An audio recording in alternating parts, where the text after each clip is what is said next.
இலக்கிய நேயர்களுக்கு வணக்கம். நம்ம இலக்கிய சீரியல்ல இன்னைக்கு என்ன சுவாரஸ்யமா பார்க்க போறோம்னா, இந்த எஸ்எஸ்கேயோட சுயரூபத்த இந்த தாக்ஷாயணிக்கு தெரியப்படுத்தணும்னு நினைக்கிறவங்க, மறக்காம இந்த வீடியோக்கு லைக் பண்ணுங்க.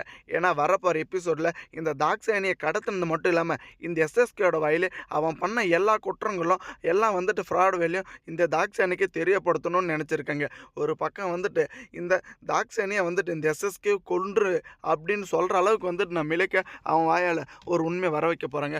அதுதாங்க நம்ம ரேவதி அம்மாக்கு பண்ண மிகப்பெரிய துரோகம். ஏன்னா ரேவதி அம்மாவை காதலிச்சு அவங்க வயித்துல ஒரு கரு உண்டாயிருக்கு அப்படின்னு அந்த ஒரு விஷயத்த சொன்ன போதே இதோட சரி அதை கலைச்சிரு, இல்லைன்னா நான் உன்னை கொண்டுடுவேன் அப்படின்ற மாதிரி மிரட்டி இந்த ரேவதி அம்மாவை பிரிஞ்சுட்டாங்க. அதே சமயம் பார்த்தீங்களா, பணம் இருக்குது அந்த ஒரு காரணத்தினால தான் நம்ம தாக்ஷாயணியை காதலிச்சு கல்யாணம் பண்ணிக்கினாங்க. கண்டிப்பாக அதுக்கு எல்லாத்துக்கும் ஒரு முற்றுப்புள்ளி வைக்க போகிறாங்க நம்ம இலக்கிய அன்னைக்கு இருந்துக்கிட்டு. இந்த ஒரு உண்மை மட்டும் இந்த தாக்ஷாயணிக்கு தெரிய வந்துச்சுன்னா கண்டிப்பாக நம்ம இலக்கியாவும் கௌதமும் நடு ரோட்டில் நின்றுட்டு இருக்கிற நிலமை இந்த எஸ்எஸ்கேக்கு வந்துட போகுதுங்க.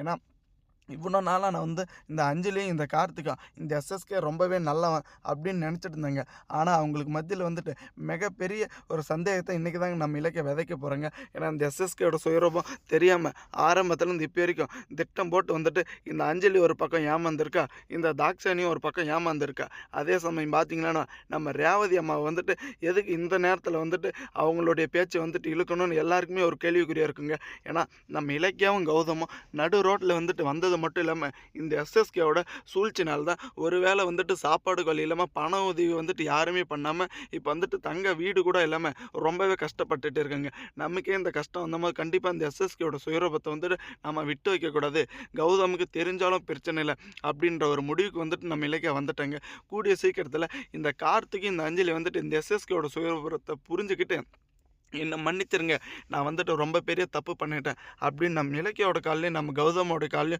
விழுந்த மன்னிப்பு தாங்க கேட்க போகிறாங்க. ஏன்னா அந்த தாக்ஷாயணி ரொம்பவே மோசமானவங்க. இதுக்கு முன்னாடியே ஒரு டைம் சொல்லியிருக்காங்க, எனக்கு மட்டும் தெரியாமல் நீ ஏதாச்சும் ஒரு உண்மை மறைச்சி எனக்கு தெரிய வந்துச்சு, அன்றைக்கி தான் நீ உயிரோடு இருக்கிறது கடைசி நாள், என்னுடைய சுயரூபத்தை நீ இன்னும் பார்க்கல, பார்த்தேன்னா ரொம்பவே கொடூரமாக இருக்குன்னு ஒரு பக்கம் நம்ம எஸ்எஸ்கே மிரட்டி இருக்காங்க. ஆனால் நம்ம இலக்கியா இவன் எஸ்எஸ்கே இலக்கியா மன்னிச்சிறேன், இந்த ஒரு தடவை நான் உனக்கு எந்த ஒரு பாவம் பண்ணலை, இதுக்கு மேலே நான் உன்னுடைய பக்கமே நான் திரும்பி கூட பார்க்குறதில்ல, இதோட விட்டுரு, தாக்ஷாயணிக்கு மட்டும் இந்த ஒரு விஷயத்தை தெரியப்படுத்தாதுன்னு ரொம்பவே கதறி அழுந்துட்டு இருக்காங்க. ஆனால் கண்டிப்பாக நம்ம இலக்கிய சொல்ல போகிறதுன்னு முடிவே கிடையாதுங்க. ஏன்னா இந்த எஸ்எஸ்கே இவ்வளோ பண்ணதுக்கு அப்புறம் அவனை நம்ம விட்டு வச்சா கண்டிப்பாக நம்ம வாழ்க்கையிலே ஒரு முற்றுப்புள்ளியாக மாறிடும். இதுக்கு மேலேயும் இவனை விட்டு வைக்கக்கூடாது. இவன் பண்ணதுக்கு எல்லாத்துக்கும் இன்றைக்கி தான் ஒரு விடிவு காலமே வரப்போகுது அப்படின்ற மாதிரி அவ்வளோ ஆணித்தனமாக நம்ம இலக்கியா இந்த தாக்ஷாயணிக்கு இந்த எஸ்எஸ்கேவோட வாயிலே எல்லா உண்மையுமே வர வச்சுட்டாங்க. ஆனால் நம்ம கௌதமுக்கு எதிர்பார்க்கவே இல்லை. ஏன்னா ஒரு பக்கம் கௌதமுக்கு